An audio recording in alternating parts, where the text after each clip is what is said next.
welcome to a new video. Today's video is very special. I'm doing Q&A session where I'll be answering your questions on how to gain experience, how to get a job in biomedical science, the importance of work placement, and frequently asked questions. And stay to the end. I've got a very interesting question which really interested me, and I've got a story to share with you guys, so stay to the end. So let's go. Okay, so I've noticed there's 3 themes to most of the questions, so I broke them down to 3 themes, and towards the end I'll be answering some of the frequently asked questions. Thank you to everybody who sent me their questions, whether through LinkedIn or on this channel. And again, if you haven't subscribed, subscribe.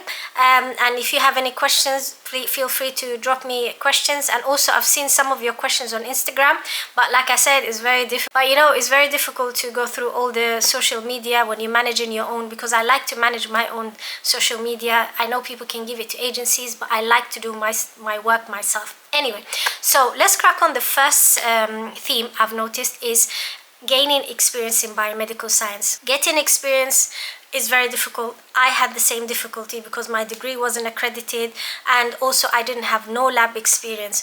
If you're still a student and you're early in your career, there are ways where you can get some experience, especially if you are right at the start. So let me tell you the experiences. You can either take a placement.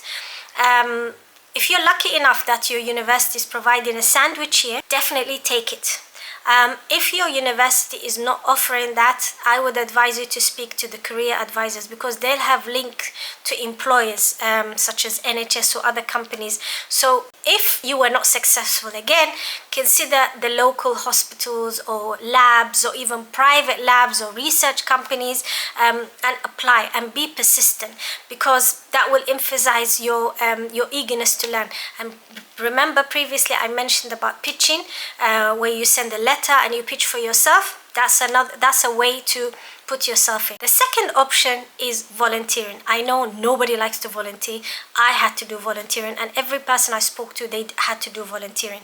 So if you're struggling to get a paid opportunities, volunteering will be the next option. So again, look for the hospitals or any institution or organization that you're looking for. Send them the personalized email with the CV and covering letter, which I've covered in a previous video.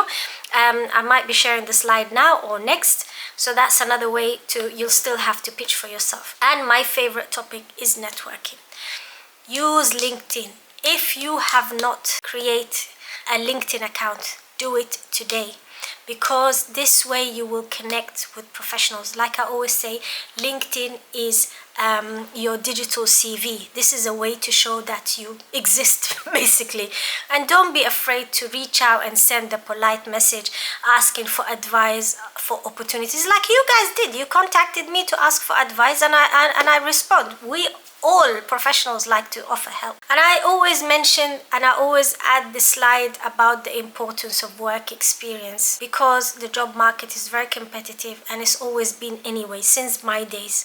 So that's why these experiences are very important, to give you a hands-on experience where you apply your knowledge. And also you build contacts, because these are the contacts that will give you the resources. And there are many ways that you can get experience, not just internship or volunteering. You can reach out for agencies. For example, if you already have, let's say you already have your degree, or you can apply for medical laboratory assistant.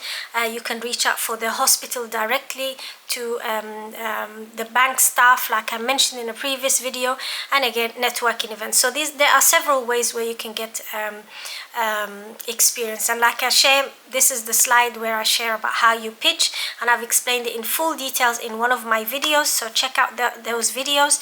And I tell you about the type of application, and I even explained how you write the email in detail. All you need to do is add the gap. So check my other videos where I talk about it. So a quick tip is, remember, and I said that before, gaining experience takes time. It does not happen overnight. It needs patience.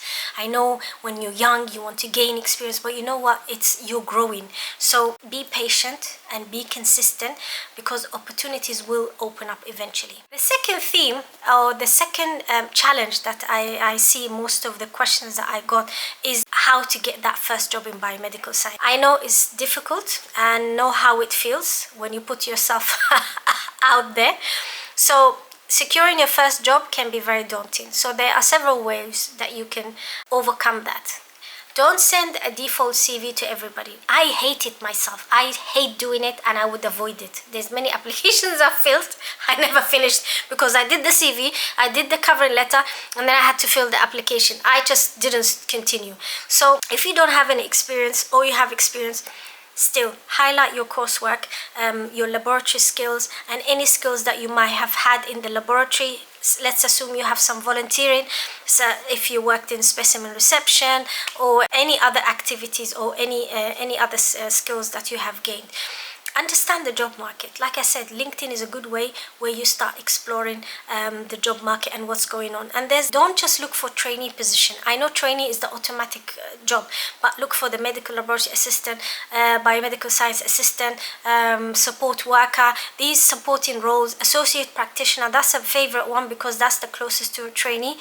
These are different ones, and if you're in your home country, you need to look at how advanced the laboratories are in the UK, because there is automation, which I didn't know. So bear that in mind, and be prepared for interviews. That's another thing you already know by now. It's just getting to that job first before. But if you were lucky, your application got selected and you were selected for interview, make sure that you prepare for the interview. So I always share this slide about the different roles, because I didn't know they existed, because as I said, I didn't start in the NHS. I started in the private, so I didn't know the NHS, they have bandings. So band 3, band 4, these are the ones where you can do your portfolio. If you don't have the portfolio, that's another story, which I shared in many videos. So check the other videos, the details about. And that's the video where I think that's the one, because I've shared so many videos where I talk about it. So just check them out, because I do have a proper PowerPoint with explaining everything. I've really elaborated on everything, so check those out. And I always compare between the private and the NHS. I always get asked which is better, NHS or private. As I said, go for the opportunity, and I've already explained that in one of the videos about the NHS and the private. So it's totally up to you. I personally prefer the private because it's quicker, but if you prefer structured training, slower, then you can by all means apply for NHS.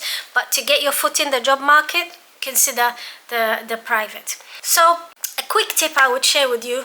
I know many of you students, they focus on the technical skills. No, look at your soft skills or transferable skills. These are very important, such as communication, problem solving, teamwork. These are important because employers, they want to see how you're going to fit with the team. If you are fortunate enough when you watch this video and you're about to start your degree, or you've just finished your first year and you didn't get into the placement story, I would advise you to consider placements, because, or doing a sandwich year, or if your university doesn't support it, take a year off and go and work in a hospital. Because I've seen students who did that. They took a year off and they pitched to different hospitals and got to work in the hospital to build that experience. So you will have to put in the work yourself. So bear that in mind. Placement is not about just getting the experience. Placement has many benefits. It gives you hands-on experience where you're exposed to the real world, because university is completely different than the real world. And doing a lab work will benefit you even if you don't end up in a lab. That skill set, I'm telling you, it shapes you. So even if you don't want to work in a lab, just experience it, because that will teach you loads of skills which will make sense when you do it. And then it will give you confidence using laboratory equipment, interpreting data, collaborating with different healthcare professionals, because we do work as a team. We are part of the disease diagnosis, so doctors work with us. And you build a professional network, because you start building connections. You interact with other professionals, and these connections are very valuable when you offered opportunities. So you need to be seen, and also it will clarify your path. Is it for you? Is it not? And then when you talk about your skills, you say, I've done this, I've done that. It really gives you a good reputation. So placement, it will give you a different taste. And like I said, if you don't end up in a lab, there are other opportunities that you can, there's other jobs that you can do, which I already explained in one of my other videos about the different paths. So check that out, where I talk about in detail. So I'll share a tip with you here, is make the most of every opportunity about your placement. ask questions, seek guidance, be proactive, be open to learning as much as you can, because these placements are not just about discovering your passion, it's shaping your career. So avoid doing the minimum and just doing it for the sake of it, just to add a title. No, be curious, ask questions, and immerse yourself, because you are shaping your career. So I've gathered some questions. I put it under the frequently asked questions, or FAQs. I didn't put the names of the people, but I've put the questions and I've responded to most of you, because I want most of you, all of you, to benefit, not just one-to-one. Like I always say, always I want to answer so that most people gain benefit from this. So, and I personally, I prefer you guys commenting on YouTube channel, because that way this channel will grow and a lot of people will benefit from it. And also I don't mind LinkedIn. Instagram is very difficult. Like I said, managing all my social media, it can be challenging, because I'm managing it myself. So the first question is saying, first we have a question here. From a sixth form student interested in biomedicine and dentistry. The question is about whether completing a placement year during the biomed course or biomedical science, is it worth it? I would say yes. Placement is invaluable. It gives you hands-on experience, industry insight, and strengthens your CV. Also, you gain practical skills beyond what they teach you in university, and it will prepare you for other roles if you want to get into teaching, or even medicine, or even dentistry. So I had a college student who's interested in biomedicine or biomedical science and HCP accredited the apprenticeship. Like, a great question, to be honest. It's a fantastic way to gain hands-on experience. My advice would be is to connect with organizations. If you can't get into the NHS, then consider the private sector. I'm a big fan of that, because that will help you to gain learning and gain exposure. So the next one is finding laboratory experience and how you can start looking for potential employers willing to provide this. Again, it's a fantastic question. Thank you for that. I'll always recommend starting with the NHS, but also check other organizations like the private laboratory by simple googling the names of the organization. Reach out for the private labs, pharmaceuticals, like I said, pitch for yourself, and networking through LinkedIn. That's the best way to get started. I've got another student asking about transitioning to their final year of biomedicine, who wants to gain experience but facing challenges with application. I would say keep going. Rejection is part of the process. I'm sorry to say, we all got rejected. Persistence is a key. Try exploring internships, even if unpaid, unfortunately. Universities, local labs, organization, and volunteering is another option that you can have. And tailoring your CV, highlighting your skills, transferable skills specifically, and don't hesitate to follow up if you don't hear anything. Another question comes from a graduate in India interested in the UAE health market. That's very interesting, because you have to appreciate there is different certification here, or accreditation, which I'm not very familiar with. But say if you want to go to Dubai, you need to look for the health authority requirement. You have to go on the website and you have to apply through that. In terms of jobs, to be honest, my honest opinion and my experience is you have to network. You have to contact the organizations directly and like pitch for yourself. That's what I would advise you, because the recruitment here is different. I personally didn't look for biomedical science. I might share my experience of my exploration here on a separate video, so stay tuned. But in the context of this question, in terms of accreditation, for example, I'm HCPC registered, so it's I think I still have to go through it. I am not sure, that that's not my expertise, but I will share what I have observed on a separate video, because that's a story. It was an adventure to find about that. So yeah, keep those questions coming, because I'll be sharing every month, like I do, Q&A. Last month I couldn't do it because I was really busy. I apologize, but it's a monthly habit. I'll be collecting all the questions and putting them again for all of you to share. By all means, check all my other videos, because I've really spoke about all of this in details, and I went through the websites, I went through all of them. So check all the other videos where I talk about it. By all means, if I'll be updating you through this channel, through the Q&A.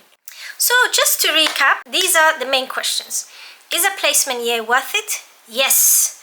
It can be a life-changing experience. It will bridge the gap between theory and practice. and it will help you build relationships, networking, and it will make you stand out to employers. How can you find lab experience? Even though the NHS is the best, but then you can always look out for other laboratories, such as private laboratories or other organizations. So don't be afraid to send cold emails or cold call, and be persistent, because being persistent will pay off. Third one, if you had bad luck to gain work experience, try alternative routes such as volunteering, or even gaining some online courses. Like I said in the previous video, you can look for short courses to enhance your skill sets. So, and consider taking a lab certification if your country allows it, or any workshops that can be provided. So I hope I've helped you guys. As I said, I'll be keeping you updated with any updates or any questions that I get to share with you guys. What I want you to remember, guys, everyone's journey is different, and it's unique. Like I said before in previous videos, I was the last one out of my group to qualify. So don't give up, be persistent and be bold, and because it's not as easy, and it's just, that's how it is. And I think that applies to any career when you're about to start. Even if you have experience in your home country and you're starting in a new country, be prepared. So keep those questions coming. Subscribe, because there'll be more career tips, insights and Q&A questions. Drop your questions below. Comment if you like this video. Keep this conversation going, because I hope as many people will benefit from it. I enjoyed my career and I'm shaping my career, and I'll keep sharing it with you guys. So until the next time, keep shining, keep inspiring, and see you next time.